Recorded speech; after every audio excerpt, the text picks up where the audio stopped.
61e anniversaire de l'indépendance de notre pays m'a donné l'occasion effectivement de m'adresser donc aux forces vives de la région.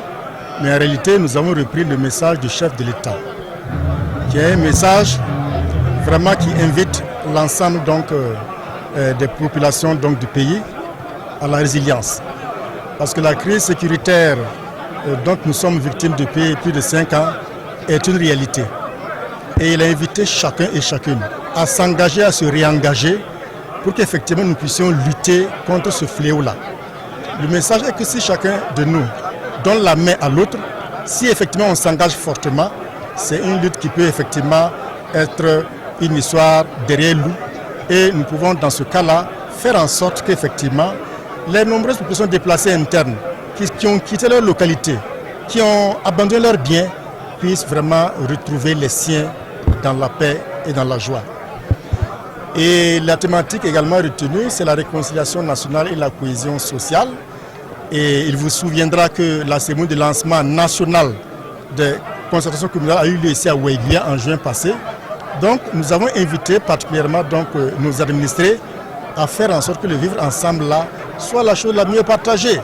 Vous voyez ici dans le nord, nous avons plus d'une quinzaine de communautés qui vivent ensemble en parfaite symbiose.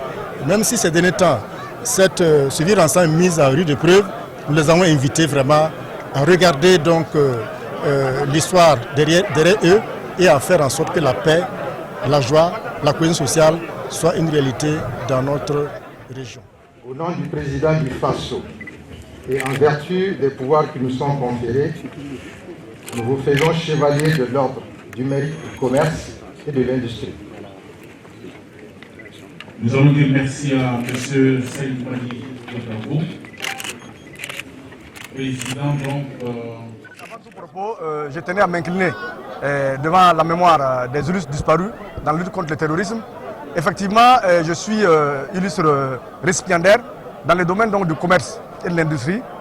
C'est l'occasion pour moi de remercier le président de la Chambre de commerce. J'ai été son chargé de mission pendant 5 ans et on a bien collaboré et c'est ce qui m'a valu aujourd'hui d'être récipiendaire.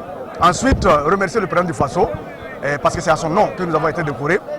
Et ce qui j'ai à dire, c'est que d'abord c'est un sentiment de fierté, un sentiment de joie, mais au moins c'est une invite à davantage travailler.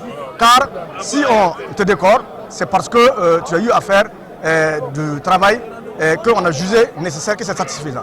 Mais comme je l'ai dit, ça nous amène à ne pas baisser la garde, à davantage travailler pour le développement économique et social du Burkina Faso. Et c'est l'occasion pour moi de féliciter l'ensemble des récipiendaires et de demander à tous de se battre ensemble pour le développement du Burkina Faso, surtout que nous sommes attaqués de partout. C'est en même temps une occasion pour nous de s'unir davantage. Car comme on l'a dit, l'union fait la force. Et si tout le monde s'unit, on pense que le Burkina Faso pourra vaincre le terrorisme et on va revivre le bonheur de nos anciens jours.